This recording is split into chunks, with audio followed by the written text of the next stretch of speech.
Hi there, my name is Todd Rhoades. I'm one of the co-founders over at chemistrystaffing.com. Is your church a safe space for your church staff to give you ideas? If it's not, it should be. And that's what we're looking at this week. We're looking at church staff communication. It's all a part of our 2024 Church Staff Health Assessment. And I would encourage you, if you could, go over and take our free assessment. Probably take you 10 or 15 minutes. We ask you 50 questions on how you're doing as a staff member. And we do this for a number of different reasons, but the first reason is really just we want to know how you're doing, and not just how you're doing, but collectively. Last year we had about 1,000 people take the assessment. Collectively, how are church staff doing? How are they feeling? How healthy are they? And one of the key areas we're looking at in our assessment this year is the area of communication. And that's what we're talking about this week. So head on over to churchstaffassessment.com today and take the assessment if you haven't already. Okay, today we are going to talk about creating a safe space for staff ideas. And here's the statement that we presented last year in our church staff health assessment and asked for input. And this is a statement that we said, there is a clear and open line of communication between church staff at the ground roots level and church leadership. And here's what we found. 68% of church staff noted that their comfort in expressing their viewpoint to church leaders, to their bosses, to their boards, whatever, their superiors. And that's 68%. That's pretty good. That's close to 70%, right? 7 in 10 people feel like they have a pretty clear line of communication between the staff and the leadership. That's good, but, and you're going to hear me say but a lot during this series. There's a silent, about 19% raising concerns behind the scenes, and about 13% that are sitting on the fence that say that they don't really feel like they're just neutral on that. So let's look at that, okay? First, let's talk about the positive things, right? What are we doing to command the trust of about 7 in 10 of staffs? And your church may be different, but a typical average church in the country, this is what we found from our 1,000 respondents, is that 68% feel like that they have a clear and open line of communication between staff and church leadership. So open forums, transparent leadership communication is at the heart of this. Absolutely, 7 in 10 churches feel, or staff members feel that they get that from their leadership. But so that's great. That's great. Let's start there. But let's continue on. We also have to understand that the concerns of the 19% who hold back, that feel like that they don't have that open line. And as leaders, it's really our role to create an environment where they feel safe to express their ideas and their thoughts and their reservations. And particularly their concerns are really important. So we need to find ways that we can encourage those that are holding back to actually be able to feel comfortable in sharing what they're feeling. And then let's talk about the neutral 13%. They're like, I could go either way. Some days I feel like there's open, clear lines of communication. Other days I don't feel like there's an open line of communication. And the neutrality, you hear me kind of hem-hawing? That's how these people feel. They feel like, yeah, sometimes it's good, sometimes it's bad. But I don't feel strongly that we have great communication. I don't feel strongly that we don't. I'm just in the middle. You got the 70% that are good, but you've got 30%, about 20 and 10% that are 10% that are neutral, about 20% that feel like, no, there's not a clear and open line of communication. So how do we do this? How do we make this better? And we've said every day this week that great communication in your church is not a switch that you flip, that you turn it on and off. It's a continuing process. And one of the key takeaways, I think, is that as you look at the 30% that maybe don't think that things are the greatest in communication, there are probably, I call them kind of silent whisperers, particularly in that 20% that we really need to try to engage. That's really when it comes to communication, you really want to try to engage the neutral and those that feel like they don't have a voice.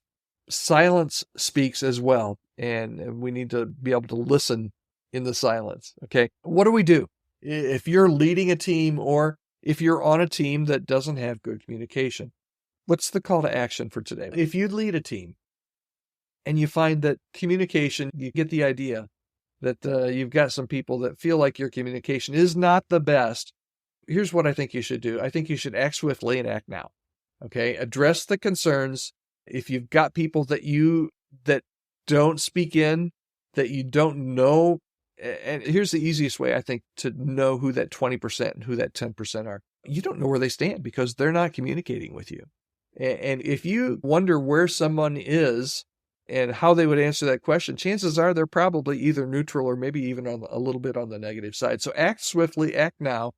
And the easy way to do that is just open up some follow-up discussions, some regular assessments, enhance however you can those communications, not just in meetings, but individually with those people. Everything is communication. And if you know that there's a problem and you delay, it's not going to get better. In fact, it's going to get worse. So implement some consistent engagement, some active listening. I think going out to coffee, going out to lunch, some open forums where you allow people to be a little bit vulnerable.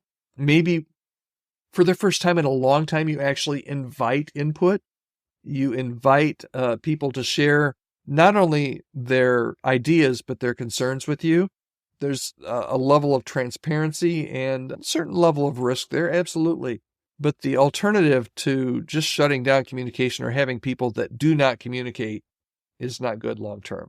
Bottom line is, if you feel like you've got, if your church is typical, you have up to 30% of your team that either feels unheard or unvalued.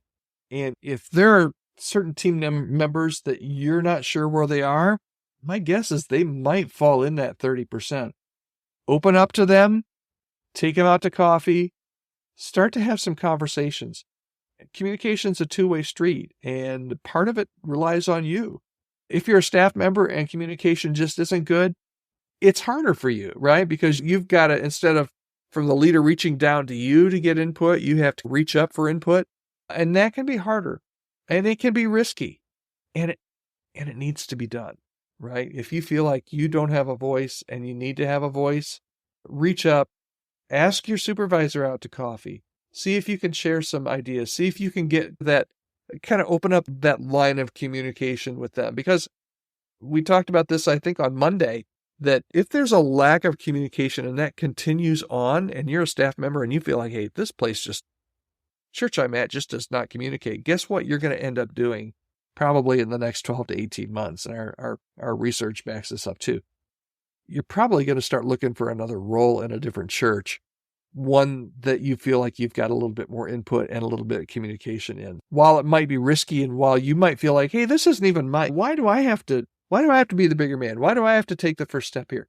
It's because it's for your own good. It's for the good of the church. It's for the good of your supervisor and your leader, but it's also for the good of your family and trying to help stay in one place and really be able to fit in. That's the real goal of communication, is to make sure that you and your leadership are all on the same page. I'd love to hear maybe your specific communication quandary. Whatever, if there's any way that I can help you, if there's any way that I can help coach even on a monthly basis, you or your church or your staff on this area of how to implement a great communication strategy, I would love to talk with you about that. You can reach out to me anytime at podcast@chemistrystaffing.com. That's podcast@chemistrystaffing.com.